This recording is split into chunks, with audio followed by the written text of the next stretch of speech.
예, 우리 한번 옆에 분하고 한번 인사를 좀 한번 나눠볼까요? 예. 그냥 편하게 한번 인사해 보세요. 옆에 누가 계시나? 그런데 오늘 같이 이렇게 인사하면서 우리 얼굴이 어떻게 보여야 되느냐면 아주 정말 잘 익은 그 정말 탐스런 그런 곡식 혹은 탐스런 과일, 아주 정말 흠없이 정말 충실하게 잘 익은 그런 모습으로 보이기를 소원합니다. 그런 마음을 가지고 한 번만 더 볼까요? 어떠세요?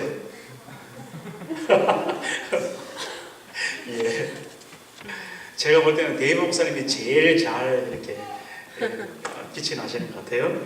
예. 예, 오늘 지난주에 이어서 사실은 비유를 한 번만 더 설명드리려고 합니다. 결국은 이 결실, 열매에 대한 그런 말씀입니다. 오늘 본문을 지난주 밭의 비유였죠. 밭의 비유였는데 그 뒤로 바로 이어서 예수님께서 특별히 거기에 보면은 마태복음만 이 가라지 비유는 있어요.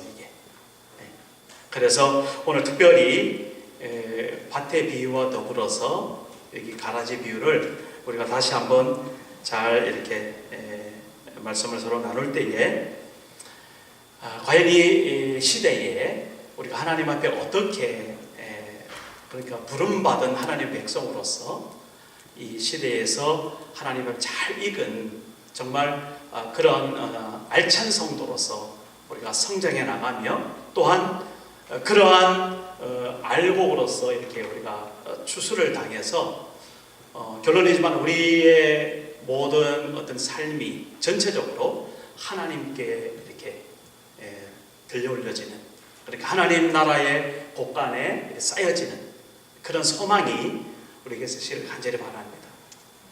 우리가 이 땅에 살아가면서 얼마나 사실은 하루하루가 물론 쉽게 사시는 분도 있지만요, 그렇지 않지 않습니까? 하루하루를 다들 이 땅에서 정말 힘겹게 살아가고 있죠, 우리가. 그럼에도 불구하고 오늘 우리가 살아야 될 이유 한 가지라면 우리의 소망이 어디 있어요? 하나님 나라에 우리의 소망이 있다는 이 소망으로 우리는 살아가는 거거든요. 오늘 이 알곡과 곡식과 가라지의 비유를 통하여서 정말 내가 하나님 앞에 곡식된, 알곡이 된 그런 기쁨으로 충만한 이번 한 주간 되기를 간절히 바랍니다. 사실 이 추수의 때를, 결실이 있는 그 때를 예수님께서 상당히 많이 강조를 하셨어요. 요한복음 4장 35절에 보면은요, 너희는 넉 달이 지나야 추수할 때가 이르겠다 하지 아니하느냐. 그러나 나는 너희에게 이르노니 너희 눈을 들어 밭을 보라. 희어져 추수하게 되었도다. 이런 말씀하고 계세요.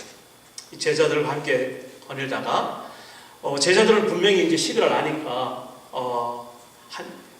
이제 여름이 가까워가는 이제 그때 아직 가을 아직 멀었고, 그래서 아직 넉 달이 있어야 추수할 때가 이르겠다 이런 식으로 생각을 가졌지만 예수님께서는 그것을 그렇게 말씀하지 않고 바로 지금 이때가 추수할 때다. 너희는 눈을 다시 들어서 한번 세상을 봐라.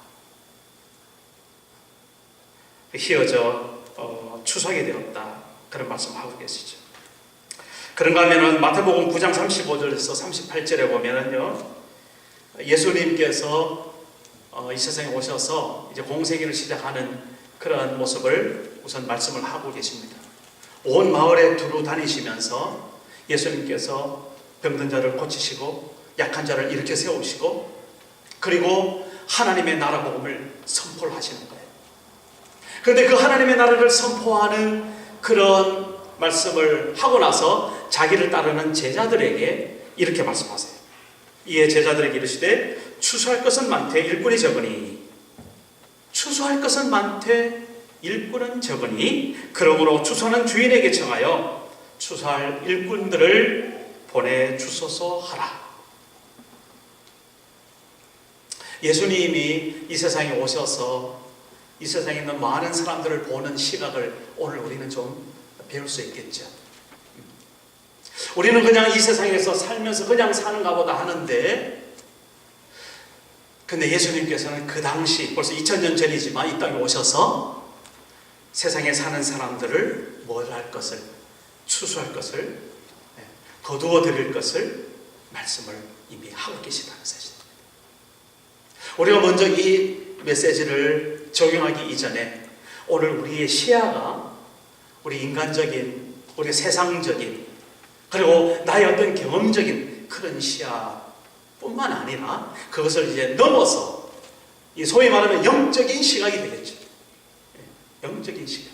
이런 영적인 시각을 좀 가지고 세상을 바라보며 정말 이 세상의 때가 이제 마지막이 가까웠으니, 다시 말해서 추수할 때가 가까웠으니 하나님 앞에 간구하기를 추수할 일꾼을 보내어 달라. 그렇게 기도하는 그 마음 심령 속에 바로 기도하는 그 사람이 추수할 일꾼으로 하나님 앞에 세워줄 줄 믿습니다.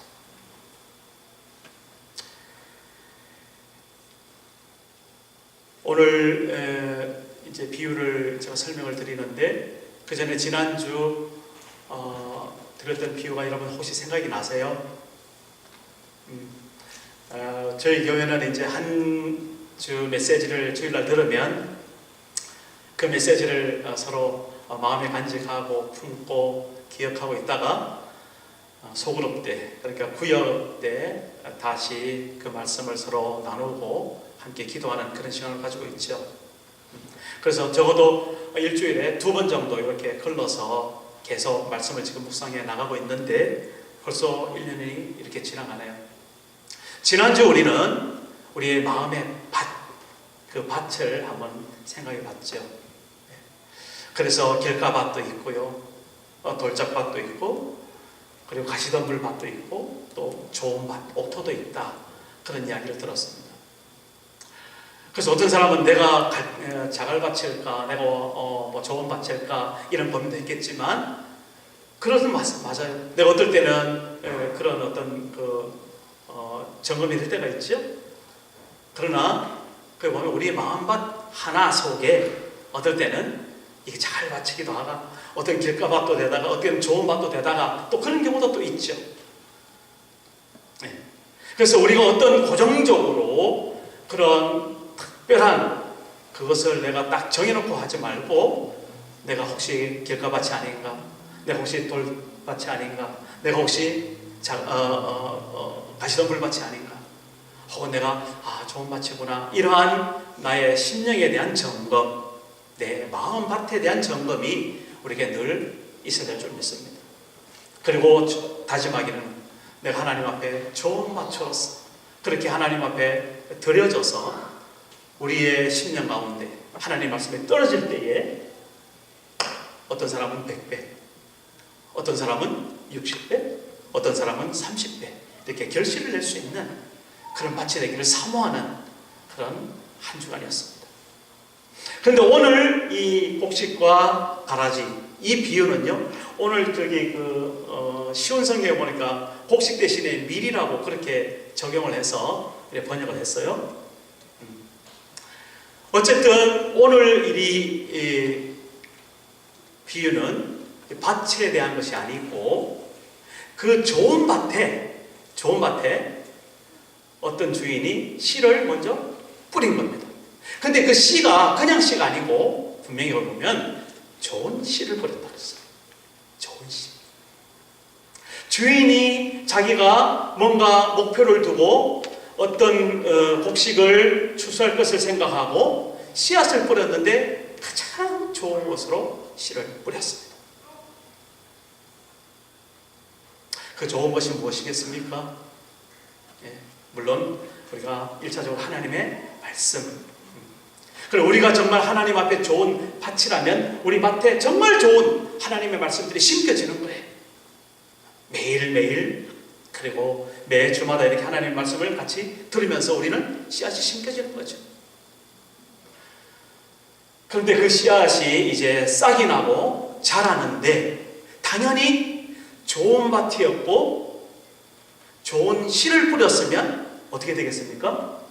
좋은 곡식이 잘 자라야 되는 게 당연한 이치죠. 그런데 오늘 비유를 보니까 그게 아니었어요. 그 일꾼들이 일을 하다가 나중에 결실할 때쯤 돼서 딱 발견했는데 좋은 곡식만 발견되는 것이 아니라 웬 가라지가 발견되는 거예요. 이 쭉정이. 그러니까 쓸모없는 것. 그리고 전혀 자기들이 주인이 뿌리지 않았던 것. 그런 것들이 발견이 되더라라는 것입니다. 그게 오늘 우리가 살아가는 우리 세상의 현실이기도 하고요. 또 내가 지금 살아가는 내 마음 바치기도 하는 것을 오늘 우리는 이 말씀 그대로 우리가 드러내기를 소원합니다. 아니야, 나는 좋은 밭이야.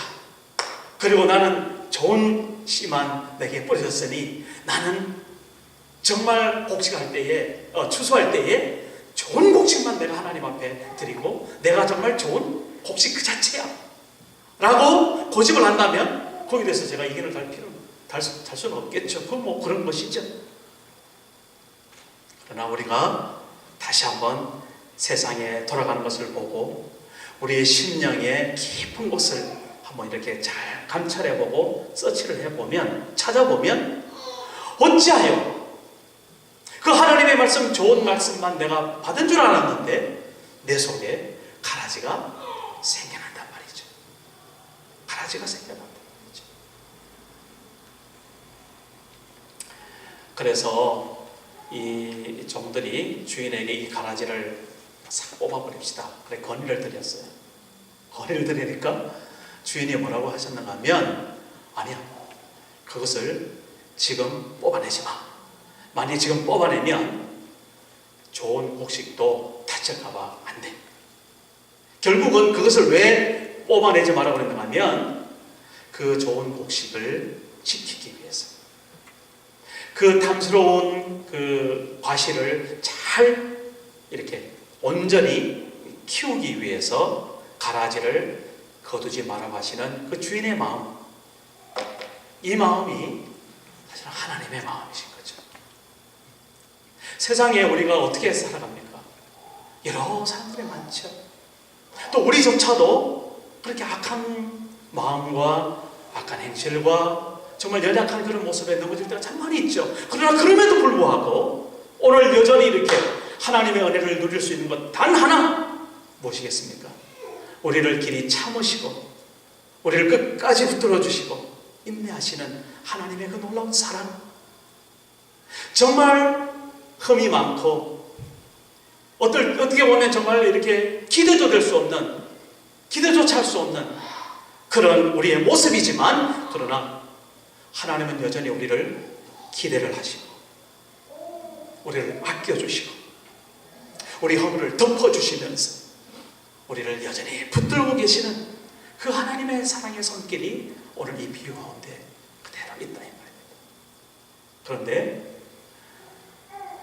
마지막 추수할 때, 결실의 때, 그때에 우리 하나님께서는 능히 곡식과 가라지를 잘 구별해내시는 그런 모습을 우리는 마지막에 봅니다. 그래서 먼저 추수할 때는 어떻게 한다고 그랬어요? 가라지를 먼저 뽑아라. 가라지들을 먼저 베어라. 그것을 묶어서 단에 묶어서 그것을 불태우는 그런 곳으로 보내버리고, 알곡은, 곡식은 잘 거두어서 그것을 하나님 나라의 곡간에 채우는 그런 결론을 오늘 이 비유에서 우리는 보게 되는 것입니다. 하나님께서 이 세상을 창조하실 때 그때도 사실은 이런 일들이 그때도 여전히 있었습니다. 하나님께서 이 세상을 만드실 때 아담과 하와를 지으시기 전에 에덴 동산을 창조하셨죠. 아름다운 에덴 동산을 창조하셨어요. 하나님께서 동산에 거느시고 그리고 아담과 하와를 지으셔서 거기에 이끌어 가시면서 그 에덴 동산을 잘 경작하고 다스리고 지키도록 그렇게 임무를 주셨어요. 그런데 그 에덴 동산에서 어떤 일이 벌어지나요? 창세기 많이도 안 넘어가요. 창세기 1장이 지나고 2장 지나서 3장이 딱 되면 가장 하나님께서 이루신 짐승 중에 간교한 짐승 뱀이 등장하죠. 그래서 그 뱀이 등장해서 어떻게 합니까? 아담과 하와를 유혹한 장면을 보게 됩니다. 그 에덴 동산에 가라지가 생기는 거예요. 하나님 앞에 하나님의 그 말씀을, 하나님의 그 좋은 씨앗을 어그러뜨리고 하나님의 품을 떠나게 하고 하나님을 대적하려고 하는 그런 시도들을 태초부터 우리는 봅니다. 사실 오늘 이 가라지 비유가 예수님께서 그냥 난데없이 어떤 이야기를 해야 되겠다라고 그렇게 했던 그런 이야기로만 우리가 받아들일 것이 아니라 우리가 사는 이 전체적인 역사적인 그런 흐름 속에서 태초부터 하나님을 반역하는 그런 악한 무리들이 그러한 일을 시도하고 있다는 이 사실. 그래서 오늘은 우리 여전히 그 가라지가 있음에도 그것을 내가 왜 이렇게 가라지가 있을까 자체가 하나, 아니면 내가 이 가라지 때문에 더 이상 나는 사는 게 의미가 없다라고 포기하거나, 아니죠. 내가 참으로 좋은 밭 감사한 거죠. 그러나 내 이 좋은 밭에서 내 속에 가라지가 있는 것을 발견할 때 우리는 거기서 실족하지 말고 포기하지 말고 하나님의 천지 창조된 에덴 동산에서부터 있었던 그 사단의 역사가 오늘도 우리 앞에서 여전히 그 싸움 가운데 나를 도전하고 있구나, 하나님의 자녀를 넘어뜨리게 하고 있구나, 하나님을 반역하고 있구나 하는 그런 영적 각성으로 오늘 우리가 받아들이는 이 비유가 되기를 주의 이름으로 소원합니다. 우리가 인생을 사는 것이 그러고 보면요, 저절로 살아가는 건 아니에요. 그냥 흐르는 대로 물결 따라 사는 것은 전혀 아니에요. 우리가 복음 가운데 있을 때 우리는 오히려 그 물결을 거슬러서, 이 세대를 거슬러서 하나님의 군사로서, 하나님의 그런 무기로서, 도구로서 그렇게 우리가 전쟁을 치르며 살아가고 있다는 이 사실.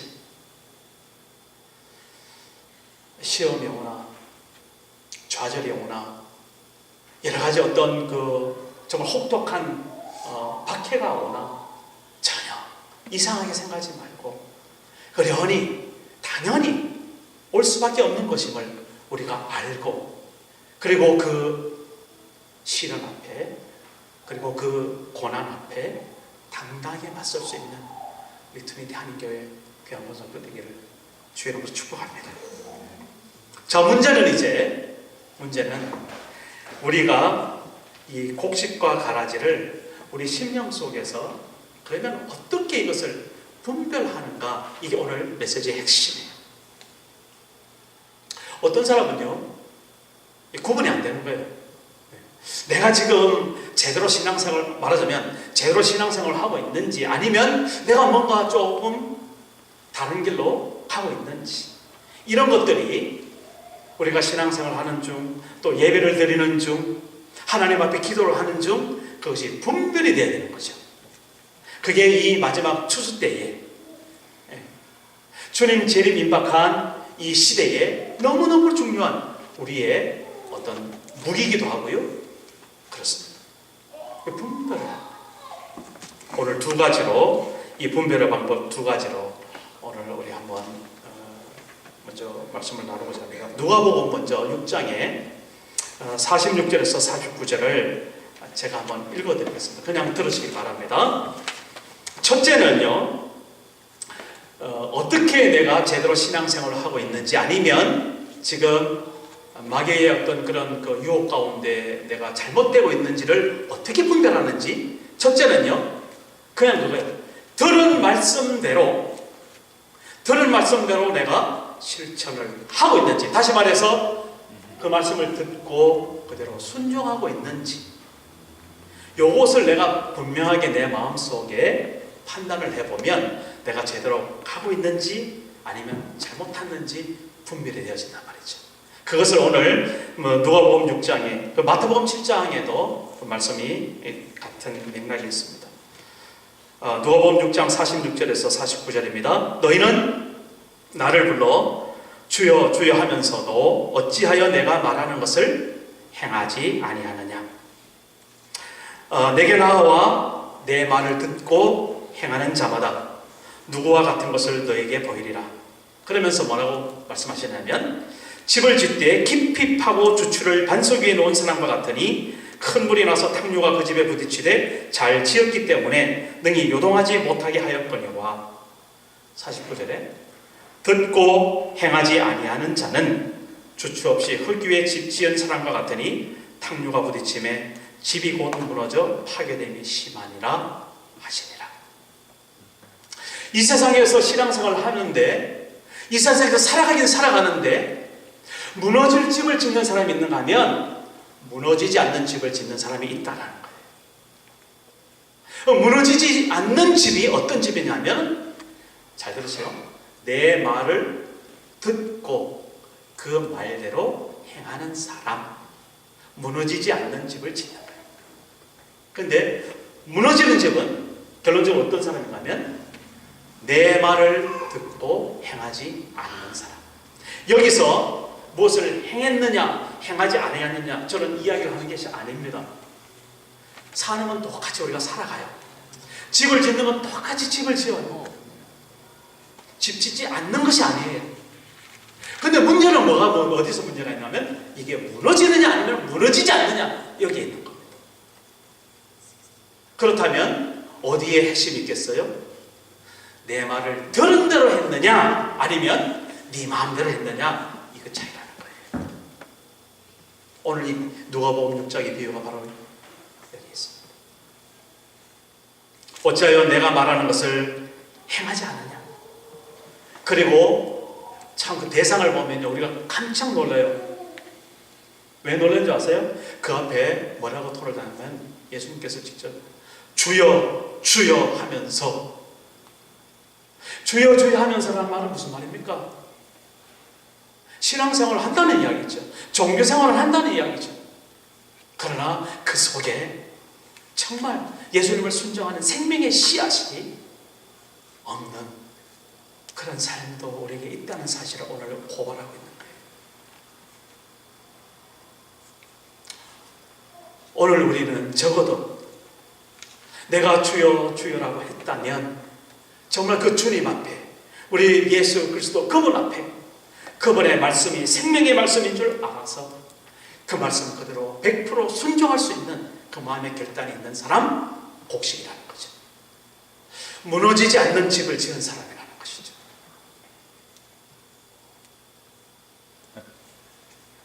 어찌하여 내가 말하는 것을 행하지 아니하느냐. 내가 말하는 것을 왜 행하지 않느냐. 우리는 오늘 예수님의 이 음성을 들으면서 내가 정말 곡식이 되어야 될 터인데 어떤 그런 도전이 우리에게 있지 않습니까? 적어도 내가 가라지 같은 사람이 되어서 마지막 심판날에 정말 불심판받는 지옥불에 들어가는 그런 상황은 이건 아니올시다인데, 적어도 우리가 오늘을 하루를 살아가 우리의 삶 속에서 바로 이러한 분별, 내가 주님의 말씀을 들었으면 그 들은 말씀, 하나님의 말씀을 알아서 그대로 100% 순종하는 그런 자신 있던 하나님의 사람, 당당한 하나님의 사람, 그런 자신이 내 속에 있다면 어느 사단마귀가 내게 도전해 온들, 어떤 누가 나를 그 말씀에서 이탈하게 한들 거기에 넘어가는 사람이 있겠습니까? 아니죠. 나의 작정과 나의 어떤 인내 그뿐만 아니라 그런 사람을 하나님께서 어떻게 하신다고 하세요? 지켜주신다. 끝까지 지켜주신다. 요한복음 13장 13장 1절에 보니까 그러더라고요. 예수님께서 자기 사람을 사랑하시되 끝까지 사랑하신다, 이렇게 말씀하시는 거예요. 적어도 우리는 예수님의 사랑, 하나님의 사랑이잖아요. 하나님의 백성이잖아요. 우리는 적어도 예수 그리스도를 내 마음에 믿고 내 입으로 시인한 하나님 앞에 구원받은 백성, 우리는 당당히 이렇게 시작을 하잖아요. 그러면서 이 세상 남은 여생 살아가면서 정말 내가 하나님 앞에 곡식으로 잘 추수가 되는 그런 하나님의 사람이 되려면 바로 이런 분별이 늘 있어서 주님의 말씀이면 그대로 순종할 줄 아는 하나님의 사람 되기를 주의 이름으로 축복합니다. 두 번째 분별입니다. 두 번째 분별은요, 이건 참 쉬워요. 사실은요, 금방 드러나니까. 갈라디아서 5장 16절에서 24절 말씀입니다. 다시 말해서 성령의 열매, 그리고 육체의 욕심, 육신의 일, 두 가지가 우리 속에 있는 것을 우리는 분별이 돼야 된다.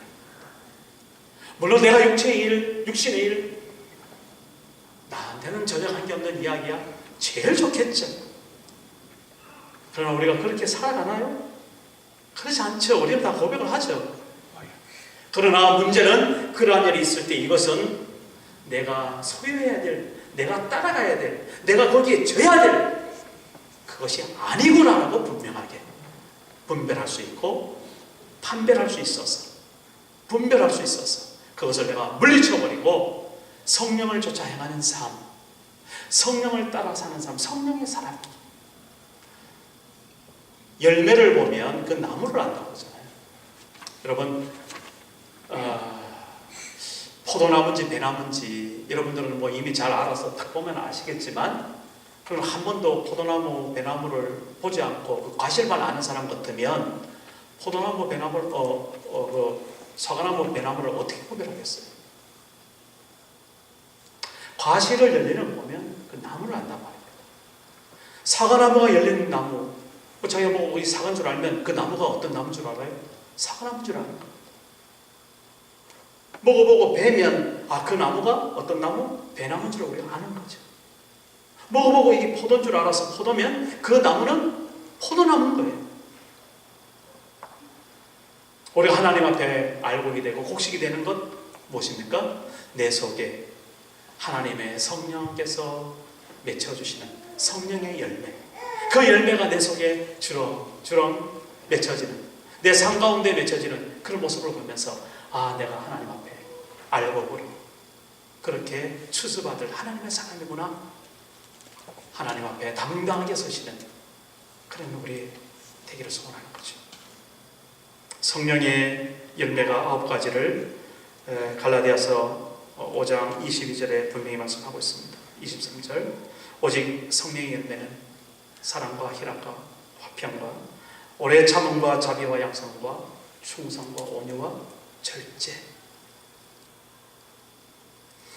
이 같은 것을 금지할 법이 없다고 그랬어요. 하나님께서 우리에게 주시는 거기 때문에,